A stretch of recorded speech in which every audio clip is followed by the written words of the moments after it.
malam merayakan hari ulang tahun Pak Hermawan yang ke-74. Pak Hermawan baru pertama kali ke Tanjung Lesung ini. Barangkali Pak Hermawan bisa cerita sedikit Pak mengenai kesan Bapak di Tanjung Lesung ini. Tentang saya? Dan kesan Bapak di Tanjung Lesung ini. Dan cekan Bapak juga 74 tahun ini bagaimana Pak? Aku pertama kali ke sini Pak, terus terang. Sudah lama kenal Pak Darmono, tapi baru pertama kali ke sini, jadi saya datang 2 malam Pak. Jadi saya ulang tahun 74 ini ke Baduy dulu, nginep Baduy dalam supaya ngerti dikit. Ya, terus kemudian mampir Bupati Lebak, Bupati Pandeglang, baru ke sini 2 malam. Kemarin tadi malam ada acara Jakarta CMU Club, Bapak yang sponsor, kita ngundang beberapa teman offline online. Nah, jadi kesan saya, Bapak berani sekali nih memulai KIK di sini ini, yang saya tidak tahu hitung-hitungannya gimana, tetapi dalam keadaan KIK yang kayak begini, tapi betul-betul berani menurut saya ya penataannya. Jauh dari Jakarta masihan, walaupun highway sudah dibuka, dan saya melihat kagum aku. Iya, ini kayak Baliin Banten ya, keliru nih sebetulnya, tidak boleh ngomong Baliin Banten, tapi ya Banten Selatan itu memang bagus gitu. Nah, tapi kan sekarang ngacunya kan untuk, saya orang marketing Pak, jadi gampangnya itu, saya begitu masuk villa loh, tak lihat ini Bali semua ini kayak Bali, tapi kan Banten, musiknya Banten, makanannya Banten, UKM-nya Banten. Jadi ini memang napas misi panjang ini Pak ya, menggerakkan KIK Tanjung Lesung ini. Nah, jadi gini Pak Hermawan, Pak Hermawan ini kan ahli marketing kelas dunia nih.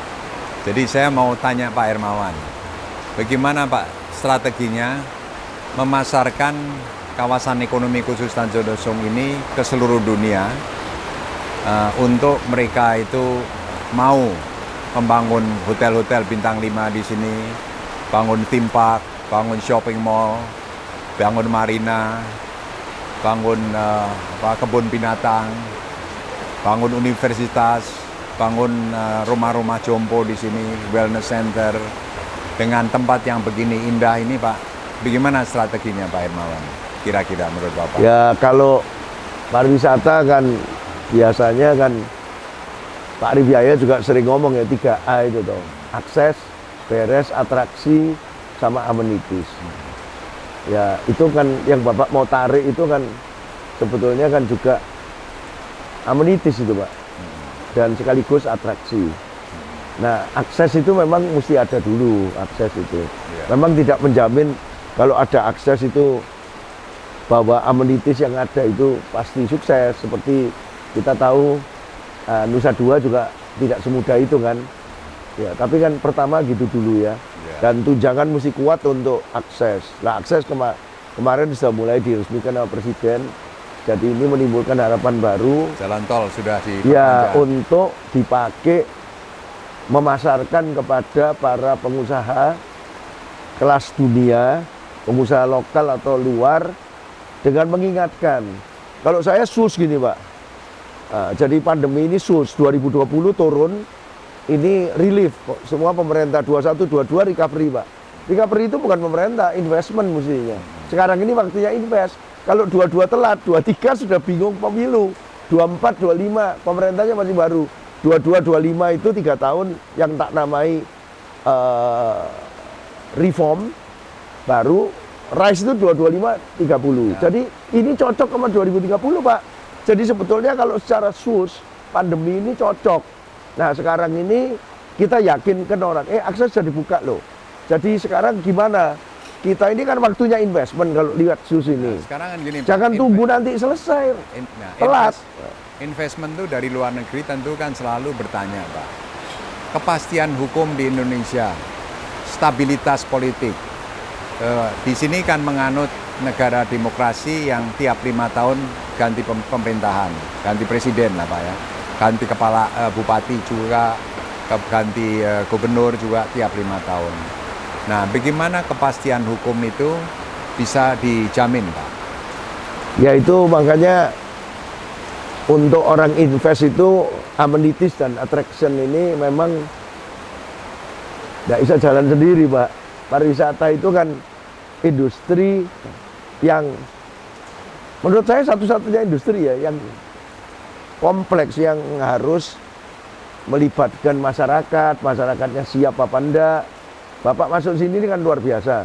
Banten dengan segala macam keunikannya, tapi Bapak bisa membuat masyarakat di sini menerima kehadiran Tanjung Lesung ini luar biasa. Dan sampai sekarang tak lihat didukung oleh masyarakat setempat, toh.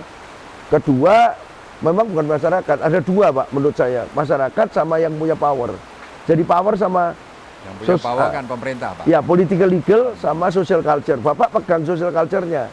Cuma tak lihat sekarang yang harus diperkuat adalah power political legal. Cuma Betul. gini, Pak, aku baru nulis jurnal. Skopus saya kan tidak pernah nulis jurnal, Pak, pakai feeling. Aku bilang tahun 86 Pak Philip Kotler bilang mega marketing. Artinya if your market is blocked, dua ini mesti dipegang. Tapi you must lobby the government first.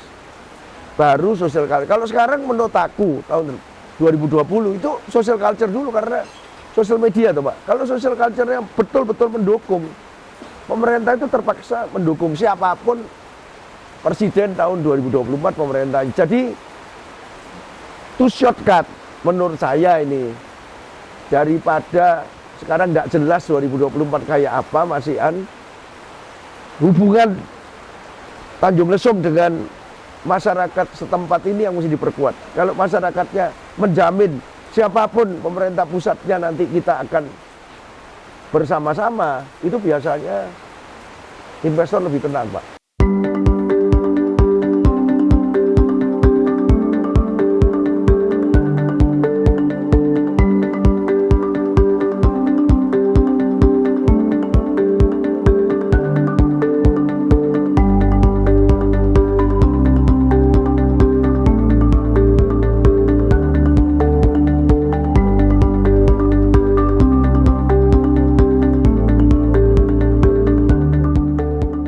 Bukan cuma political legal.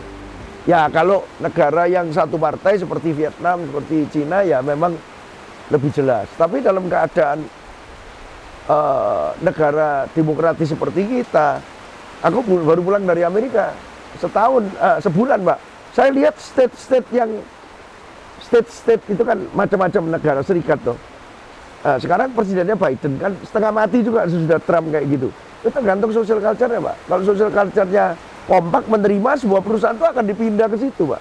Itu kan perusahaan-perusahaan gede kan pindah, Pak. Pindah nyari state yang sebetulnya legalnya bagus, tapi social culture-nya tidak menarik. Bagus sekali Pak Hermawan komentarnya. Jadi social culture sebetulnya sudah dibina selama 30 tahun. Iya. Nah, sekarang masalahnya juga kita sudah memperoleh status kawasan ekonomi khusus. Apakah kawasan ekonomi khusus itu sudah menjamin kepada investor asing akan Itu political legal itu, Pak. betul ya kan?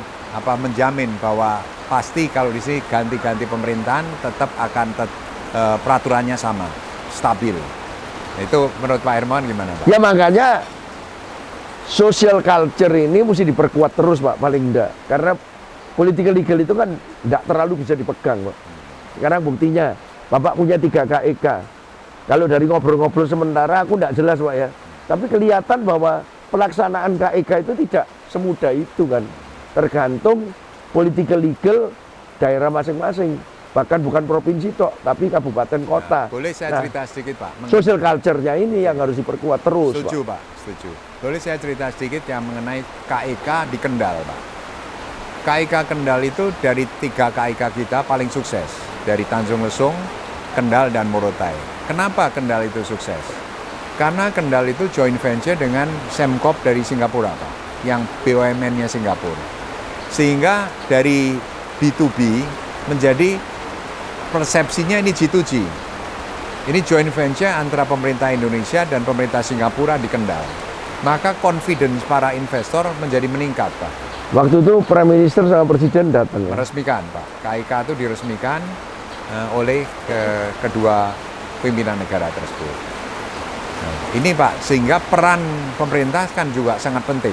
Ya, jadi bagaimana dibikin supaya ada persepsi itu G2G. Persepsi itu Pak, persepsi. Iya, iya. Kalau Semkop pasti nurut sama pemerintah Singapura. Betul. Betul nggak Pak? Tapi kalau pemerintahan Indonesia kan belum tentu bupati, wali kota, gubernur itu satu garis dengan pemerintah pusat. KIK itu kan pemerintah pusat sebetulnya Pak ya. Betul. Jadi ini satu contoh yang bagus, menciptakan persepsi. Marketing itu kan menciptakan persepsi. Walaupun persepsi itu tidak boleh terlalu jauh dari realitas. Betul. Tapi persepsi yang diciptakan itu bisa membantu terciptanya realitas. Ya. Teorinya gitu. Ya, jadi memang satu hal lagi Pak Hermawan, otorita di Batam dulu kan sukses, zaman Orde Baru ya Pak ya. Nah, apakah KIK itu bisa diperkuat sebetulnya peraturan-peraturannya sehingga kewenangannya menjadi lebih kuat untuk memberikan jaminan Harus, kepastian? sebetulnya harus, mau tidak mau. Ya sekarang KIK ada berapa Pak? 13 ya? Ya 14 kalau nggak salah. 14, Bapak ada 3. Jadi ya Bapak yang mesti berjuang ini Pak. Karena paling banyak kan, dan swasta sendirian ya katanya. Nah sekarang harus berjuang ini Pak. Harus mengajak yang lain-lain untuk membuat political legal ini kuat. Social culture kan sudah 30 tahun, tapi paling tidak social culture ini ditingkatkan terus Pak. Supaya bisa menekan, ada pressure ke political legal. Bagus, Itu Pak. teori saya di push mega marketing, masuk Skopus itu push normal mega marketing. Saya mengatakan mega marketing zaman dulu tahun 86, Philip Kotler itu bilang political legal dulu, seperti Pepsi dulu di blok sama India. Dia ngelobi pemerintah dulu Pak.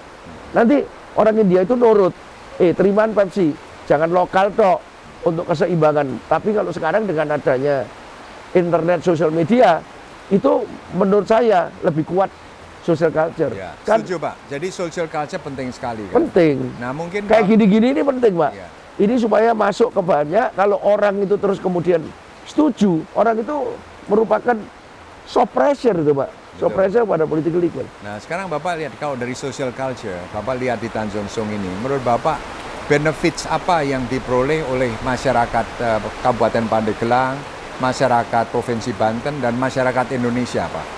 Bapak lihat proyek Tanjung Lesung ini, kira-kira menurut Bapak benefitnya hanya untuk Ya orang Bapak sekitar tak Tanjung lihat Lesung? mempertahankan musik Banten, ngasih kesempatan UKM Banten untuk pameran kepada tamu-tamu. Juga saya lihat sekilas ya, 2 malam ini saya lihat budaya Banten itu kental di sini Pak. Ya walaupun modelnya kayak Bali ya, ya itu pasti ya. Pertama kali orang datang mesti, tapi setelah masuk ngerasain, saya pertama kali datang malam pertama kayak Bali ini. Tapi sekarang sudah 2 hari mau pulang, iya ya, ini Bantennya keluar.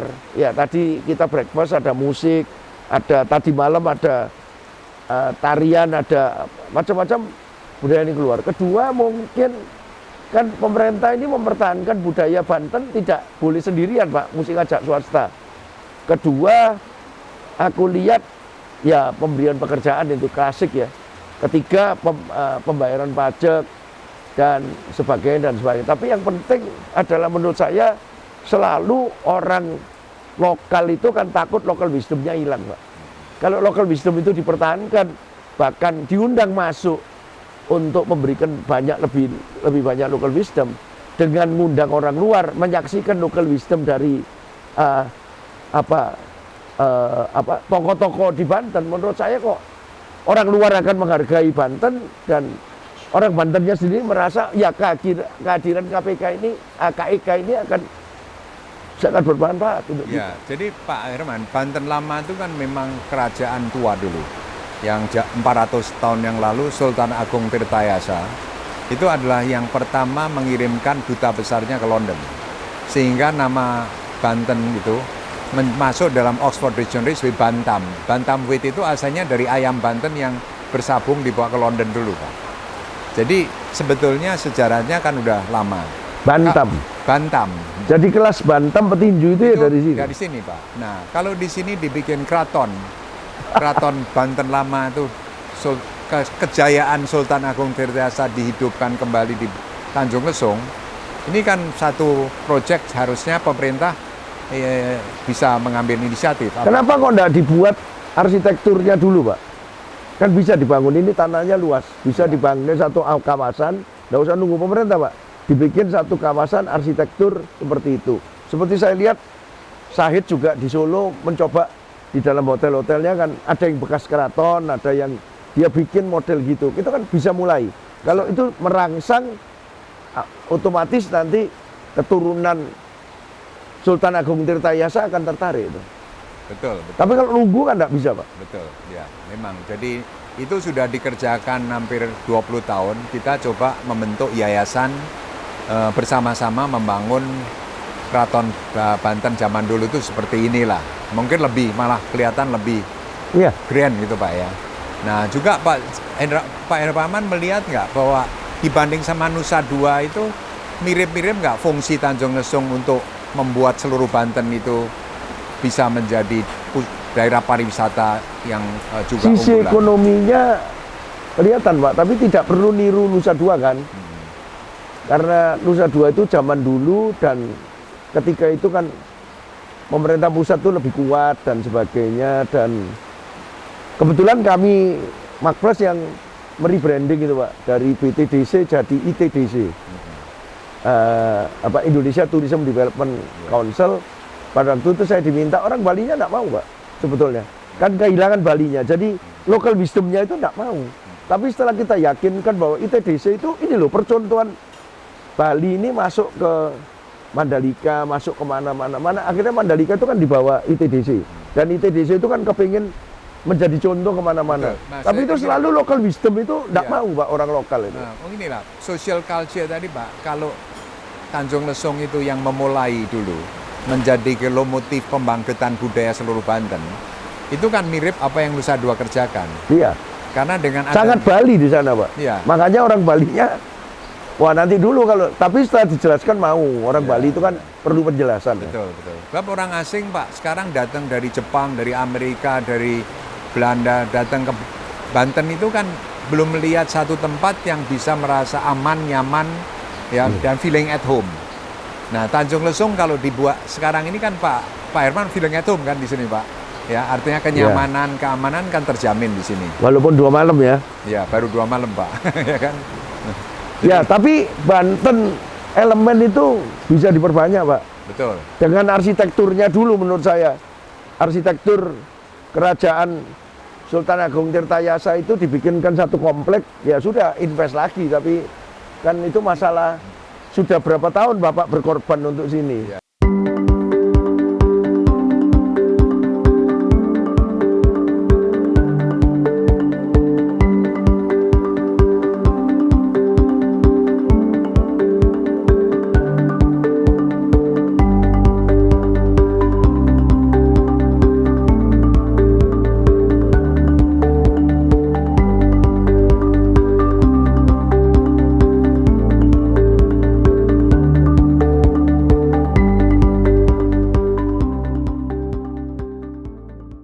Di sini tuh sudah ada 6 hotel Pak.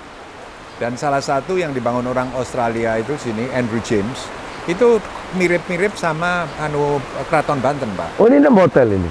Ada 6 Pak total di sini. Kan ini Bapak baru di tanah 10 hektar aja ini. Belum ke 1.500 hektar. Pak Hermawan perlu tinggal sini seminggu lah, kalau mau lihat semua fasilitas yang sudah dibangun di sini. Oke, kalau ditugasi ya saya tinggal sini seminggu Pak. Iya, Pak. Aku jalan-jalan semua, lihat 6 hotel yang lain. Di sini tuh infrastruktur sudah lengkap Pak. Sudah siap menerima hotel-hotel invest ini.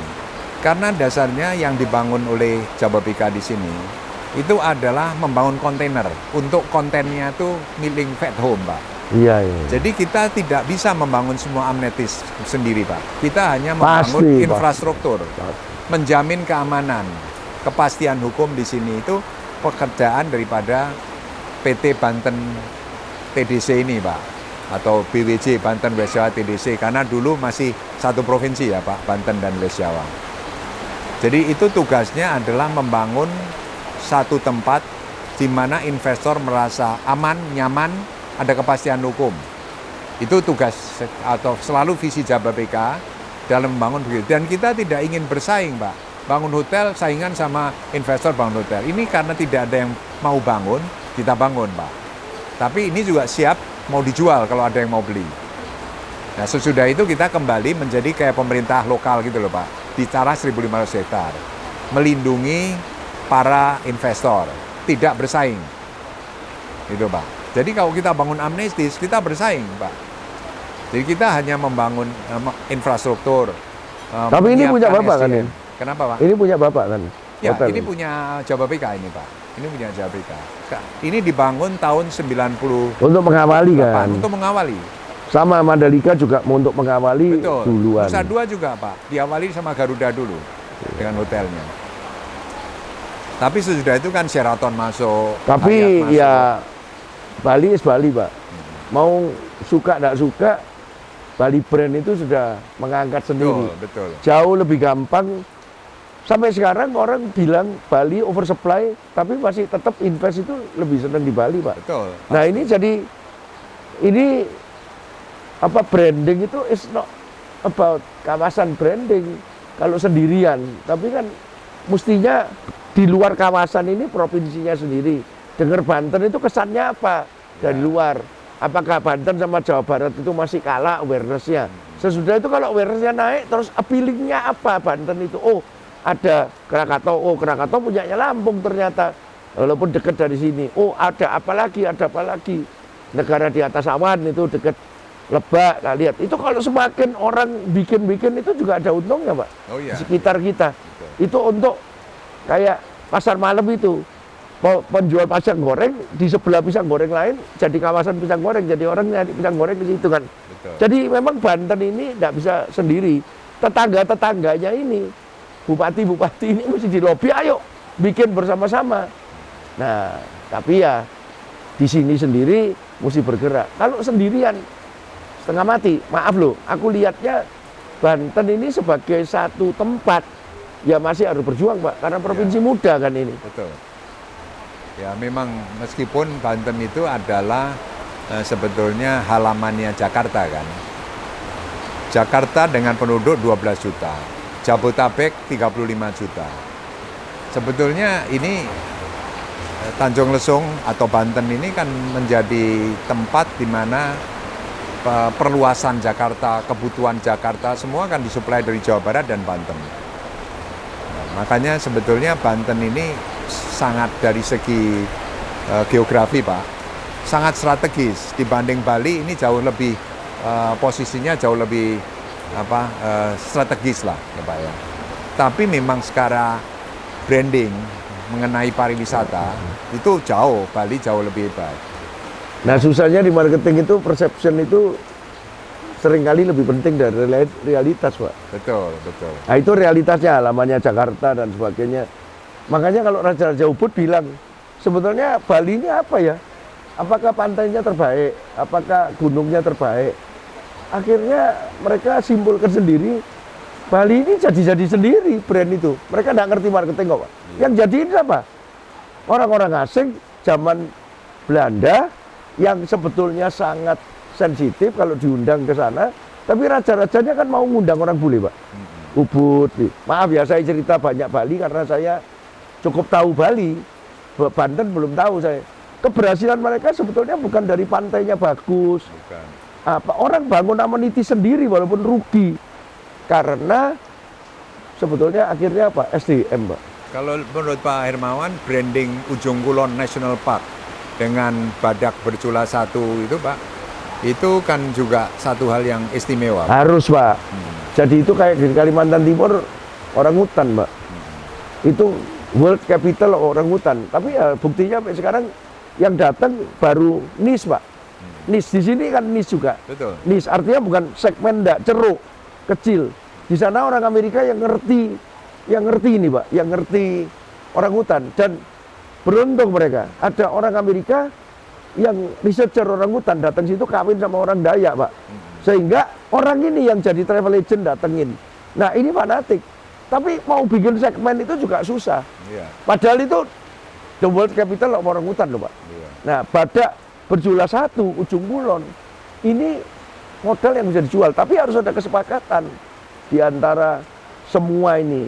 Nah sekarang dengan sistem ya NKRI ya kesatuan, tapi kan otonomi ini Pak. tiap kabupaten ini mau sendiri-sendiri.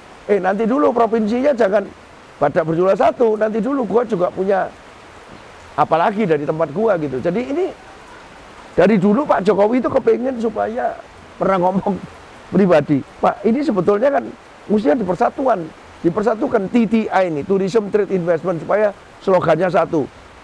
Nah, saya bilang sama Pak Jokowi, loh kok TTI Pak? Wong di tourism saja tiap kabupaten. Saya itu dulu ketua Yayasan Promosi Pariwisata Jawa Timur Pak. Nggak mau loh Pak, Bromo itu udah nomor 1 loh Jawa Timur, nggak mau yang lainnya. Nah, tahu-tahu Banyuwangi lebih aktif tuh Pak. Dari Bromo kan taken for granted, akhirnya Banyuwangi sekarang yang bisa menarik pesawat dan sebagainya. Itu gimana? Itu kan juga salah satu yang mesti dipikirin. Nah, bagaimana provinsi ini bisa mengkoordinasikan kabupaten kota, biar ini dulu, nanti kamu dapat manfaat dari ini, daripada bersaing kayak bikin airport sendiri-sendiri, bikin atraksi sendiri-sendiri kan repot Pak. Ya, betul. Nah Pak Hermawan kan kemarin sudah ke Baduy. Apakah Baduy itu bisa juga menjadi salah satu atraksi yang bisa di-brandingkan? Baduy menurut saya 3 Pak. Baduy dalam, jangan diotek-otek menurut saya. Dia kan wilayah yang diakui pemerintah Republik Indonesia, padahal orangnya ya punya puun sendiri, mau punya KTP, enggak punya KTP, ikut pemilu, ini dijaga Pak.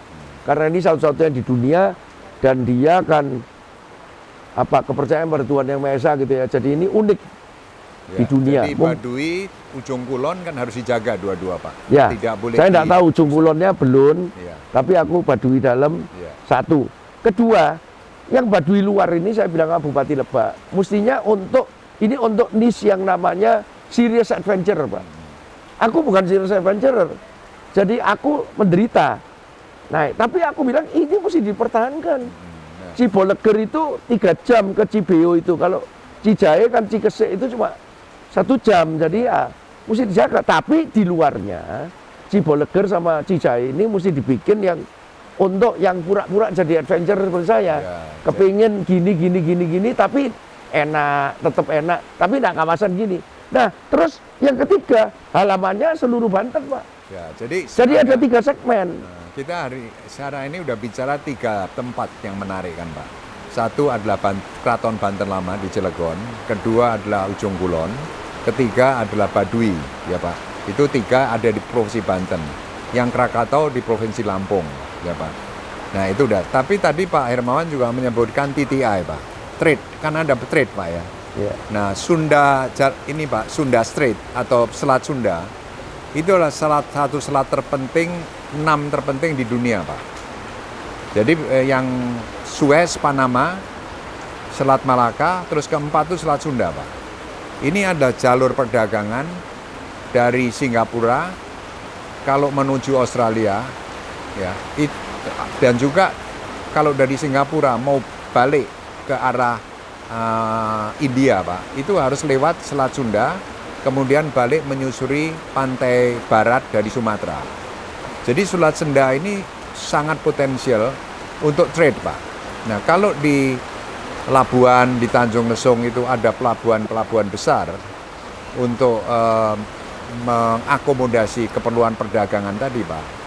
Jadi tourism tercapai, trade tercapai, dan investment tercapai besar-besaran di Banten ini. Bagaimana menurut Pak Hermawan? TTI tadi ini.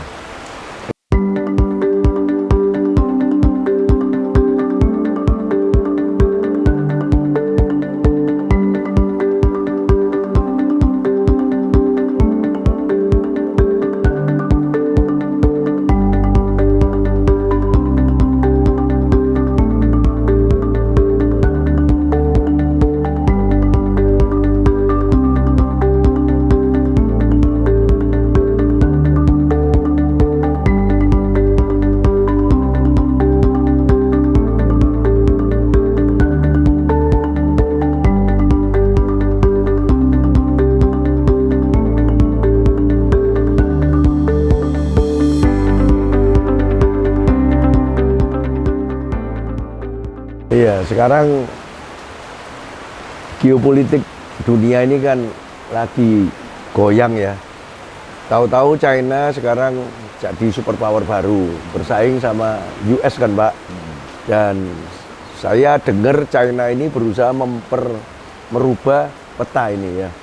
Nggak liwat Selat Sunda lagi, liwat yang lain lah. Nggak tahu dia Thailand dipotong kera atau apa, bos pokoknya mencari jalan lain lah. Nah, sebetulnya untuk mempertahankan Selat Sunda ini, nggak tahu, aku ini kan nggak ngerti Pak, tapi pemerintah Indonesia pusat dan tetangganya ini mesti bersatu. Kan Singapura juga kecil-kecil ini Pak, sebetulnya kena ulahnya China itu, karena itu Singapura membuat keseimbangan antara China sama Amerika Pak. Nah, jadi kalau memang mau bikin gini, mempertahankan Selat Sunda kan harusnya nggak bisa cuma provinsi Banten dok ini yang kerja ini, ya mesti sama pemerintah pusat, dan pemerintah pusatnya ngerangkul ASEAN Pak. Betul. Yang lain betul. Ini pemikiran beyond ini sudah. Ini sangat menarik Pak, karena berarti kan investasi dari Cina Pak mungkin dibutuhkan agar supaya Selat Sunda ini tetap hidup Pak, ya kan Pak. Nah, karena kalau investasi dari Cina itu besar, dari Tiongkok itu besar ke Indonesia, Dia malas bikin alternatif. iya Mas. Dan kemudian Asia Tenggara semua akan menikmati. Dengan sendirinya juga buat Amerika, buat Eropa juga menarik, karena ini menjadi pasar besar juga buat mereka. Melewati Jepang, Korea Selatan, Taiwan kan semua bisa ikut menikmati perkembangan di Asia Tenggara yang dimotori oleh Indonesia tadi Pak. Jadi, Indonesia bersaing sama Vietnam ini masalahnya sekarang Pak. ya, Nah sekarang kalau ngomong ASEAN ini sudah bukan Singapura menurut aku. Ini sekarang udah Indonesia apa Vietnam. Jadi saya baru pulang dari Washington DC sebulan di Amerika, itu ngobrol sama atase kita di sana. Pak, waduh kita ini sekarang bersaingnya sudah bukan sama Tiongkok lagi. Tiongkok kan sudah dipotong pakai royalti apa-apa, ya, pakai tax yang tinggi. Zaman Biden nggak bisa apa-apa ya kayak gini. Tapi Vietnam sekarang Pak, jadi Vietnam itu lebih dekat sama China gitu di atas. Jadi sekarang memang kita mesti bersaing sama Vietnam ini Pak, memasukkan investment Tiongkok. Cuma kan sensitif ini Tiongkok ini di Indonesia, iya toh, karena menurut saya belum biasa. Indonesia melihat Barat jadi superpower biasa, bekas dijajah dan sebagainya, itu keperkasaan Barat itu yang dianggap diwakili Amerika itu gede Pak. Tapi kalau Tiongkok loh, ini siapa ini kok mau menguasai kita ini? Sensitif Pak. Ini masalah social culture lagi ini. ya mungkin kan gini Pak, di Tiongkok juga kan banyak penduduk Islam juga. Mungkin penduduk Islam sana yang suruh investasi di Tanjung Lesung kali cocok Pak. Kalau bisa lebih bagus Pak. Jadi orang-orang Tiongkok yang agama Islam itu investasi di Tanjung Lesung Pak. Mungkin Ada Halal Industrial Park di Sidoarjo Pak, HIPS namanya. Itu kami juga yang branding.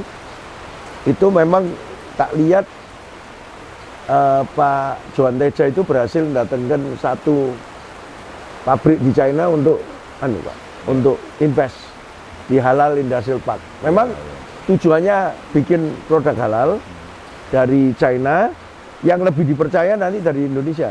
Tapi dalam halal itu kita bersaing sama Malaysia Pak. Malaysia lebih kecil domestiknya, tapi masalahnya kalau sudah sertifikasi halal mereka itu lebih diyakini sama luar negeri. Jadi ini ada masalah lain. ya, Jadi kalau memang ke situ ya memang mesti ada cara lain. Cuma industrial estate halal itu kan sudah ditentukan Pak, cuma ada 6 kalau nggak salah sekarang ini. Jadi ya mungkin agak susah juga dapat izin itu ya. Tapi ya pengusaha China yang Muslim tidak Muslim itu menurut saya perlu ditarik Pak. Kan masyarakat di Banten ini kan sudah percaya sama Jababeka sebetulnya Pak, sama Tanjung Lesung untuk menarik investor ini. ya, baik, terima kasih Pak Hermawan.